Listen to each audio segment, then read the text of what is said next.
Gestion de stock. Gestion de stock, c'est la même chose comme inventaire. La seule différence avec gestion de stock, c'est que ici, on ne vend pas. On peut prêter. Une personne prend, une personne vient remettre. Une personne prend une chose et remettre. Ici, on ne vend pas. Ça juste fait la comptabilité des choses qui appartiennent à l'école. Les chaises de l'école, la craie, le crayon, les tables, toutes les fournitures scolaires qui appartiennent à l'école. Tout ça, on fait chaque fourniture, on sauvegarde. Combien de chaises sont-ils en classe A? Combien de chaises sont-ils en classe B? Beaucoup de choses. Combien de craies? On a combien de craies? On a combien de crayons en stock? On a combien de tableaux en stock? On a combien de quoi encore? Des ardoises en stock. Donc là maintenant, pour commencer, on va au niveau des vendeurs, des vendeuses. Les gens qui vendent les chaises, si peut-être les chaises sont gâtées, les gens qui vendent la craie, les gens qui vendent les livres, les gens qui vendent les cahiers, les gens qui vendent les ardoises, les gens qui vendent les stylos, si peut-être il n'y a plus les stylos à l'école, tous les contacts des gens là sont ici.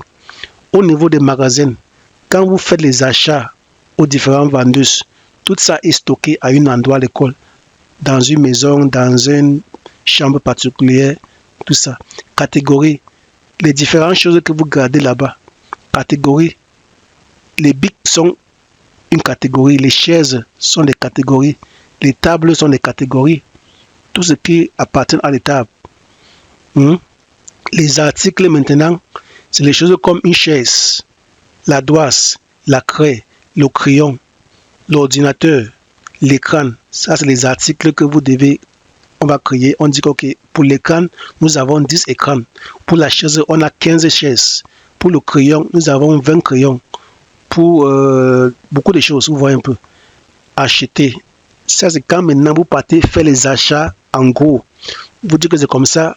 Nous avons apporté 200 chaises à l'école, 200 bics, 20 stylos. Là, maintenant, ça calcule, c'est comme ça. Dans la boutique, on a 20 stylos, on a 200 chaises, ça met ça.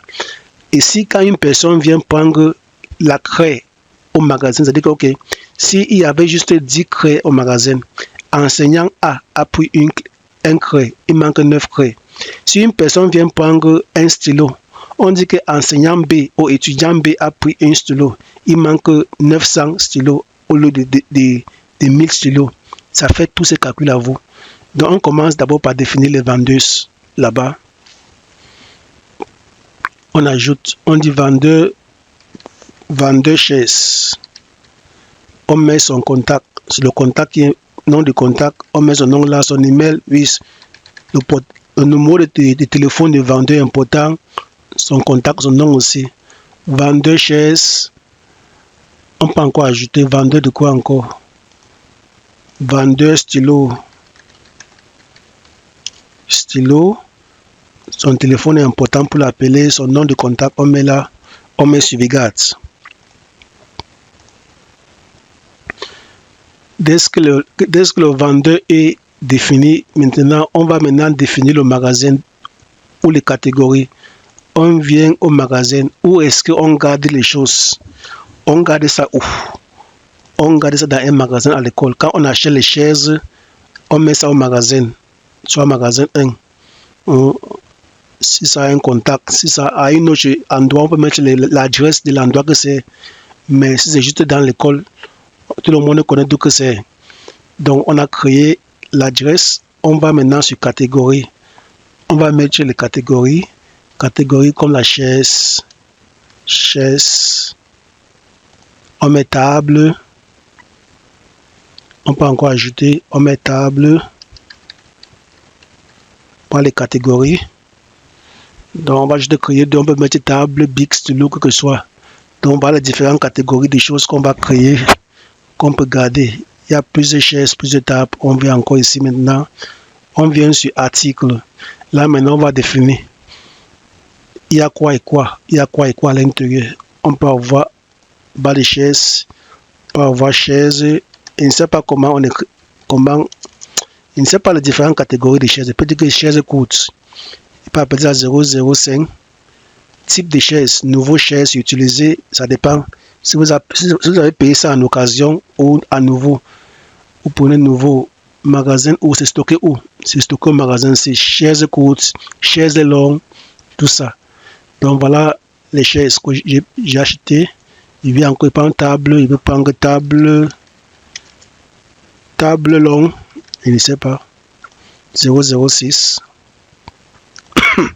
Si c'est utilisé, c'est une vieille table que vous avez achetée, pas de problème. C'est stocké où? Au magasin 1. Donc, nous avons ça. Dès que c'est fait, on va maintenant ici au niveau des jeux, on va maintenant à acheter. Ça veut dire, ça c'est d'où que on achète d'abord tout et on vient stocker. Vendeur de chaises. On a acheté combien de chaises? Chaises courtes. Quantité 200 chaises. Type, on compte un par pièce. On a acheté une chaise à combien? Peut-être à 2000. Quand? L'achat a été fait quand? Le 30. Est-ce que les chaises vont expirer? Ce n'est pas obligatoire, on laisse comme ça. Acheté par qui? Celui-ci. Donc nous avons 2000 chaises. Donc on a acheté 2000 chaises, c'est-à-dire le total que ça coûte. Ça vous dit une fois. Donc là maintenant, une personne vient maintenant au niveau des magasins. Celui qui gère le magasin, la traduction est mal faite. Ça doit être émettre un article. Une personne vient au magasin, peut-être chez l'enseignant ou n'importe qui dit que on doit choisir son nom. On dit qu'un enseignant de le nom c'est celui-ci. Il est venu au magasin, il a demandé la chaise. La chaise coûte. Il a pris 2 chaises. Il a pris ça quand? Il a pris ça le 30. Et il a demandé ça le 30. Et la chaise est sortie quand? Elle est sortie le même 30 là. On met soumettre. Donc là maintenant, ça va maintenant dire au système qu'au lieu de 200 chaises, il manque maintenant 198. Donc là maintenant, quand il va maintenant revenir remettre ces chaises-là, si au cas où il remet, vous allez rentrer au niveau de gestion, là, vous prenez émettre,